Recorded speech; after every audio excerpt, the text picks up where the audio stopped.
बात है जब एक बस्ती में एक ऐसा घर था जिसमें कभी ना तो कोई बाहर आता दिखता और ना अंदर जाता, पर हमेशा उस घर के किचन से अच्छी अच्छी खुशबू आती थी।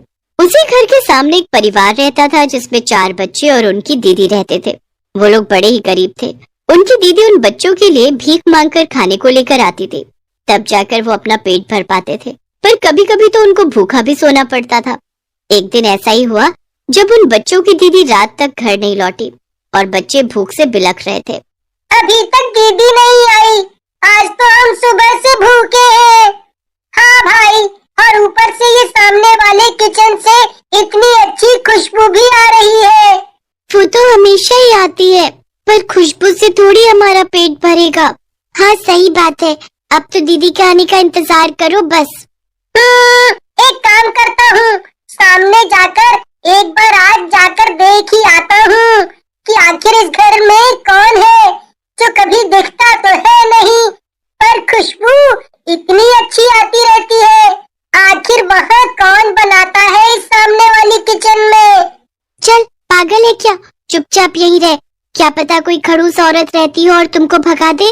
भगा दिया तो भगा दिया, क्या फर्क पड़ता है, पर एक बार कोशिश तो करने दो। सोचो अगर उन्होंने कुछ खाने को दे दिया तो दीदी तो हमेशा वही रोटी सब्जी देती है, क्या पता आज कुछ बढ़िया सा खाने को मिल जाए। पप्पू हिम्मत करके सामने किचन की खिड़की के बाहर जाकर खड़ा हो जाता है। किचन से खटर पटर की खूब तेज तेज आवाज आ रही होती है। पप्पू अंदर झांक कर देखता है पर उसे कोई दिखाई ही नहीं देता। फिर से बर्तनों की आवाज आती है। पप्पू को समझ नहीं आता, इसलिए वो जोर से आवाज देता है।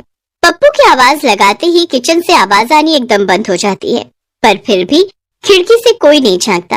अब पप्पू ठान ही लेता है कि वो आज अंकल से बात करके ही जाएगा और इसलिए वो घर में चुपचाप घुस जाता है। जब पप्पू घर के अंदर का नजारा देखता है तो उसके होश उड़ जाते हैं। वहाँ तो ऐसा लग रहा था जैसे मानो सालों से वहाँ कोई आया भी ना हो। अरे ये घर कितना अजीब है, यहाँ कोई रहता भी है। घर की हालत देखकर तो लग रहा है जैसे सालों से घर बंद पड़ा हो। मुझे क्या, मुझे तो किचन में जाना है। पप्पू इधर उधर ढूंढता हुआ किचन में पहुंच जाता है। किचन में एक आदमी पीठ करके खड़ा हुआ होता है जो गैस पर कुछ पका रहा होता है। Uncle, uncle. पप्पू की आवाज सुनकर वो आदमी जैसे ही पलटता है, पप्पू वहीं जमीन पर गिर जाता है और जोर जोर से रोने लगता है। बचाओ, माँ बचाओ। क्या हुआ बच्चे, तुम मुझसे डर क्यों रहे हो? क्योंकि आप एक भूत हो। भूत से नहीं डरूंगा तो किससे डरूंगा? पर मैंने तो तुमको डराया ही नहीं। नहीं, आपने मुझे अभी डराया है। प्लीज मुझे जाने दो। पर मैंने तो तुमको रोका भी नहीं है। तुम मुझसे डरो मत, मैं तुमको कोई नुकसान नहीं पहुंचाऊंगा। नुकसान नहीं पहुंचाओगे? ऐसा कैसे हो सकता है? भूत तो इंसान को मार देते हैं और उनको खा भी जाते हैं।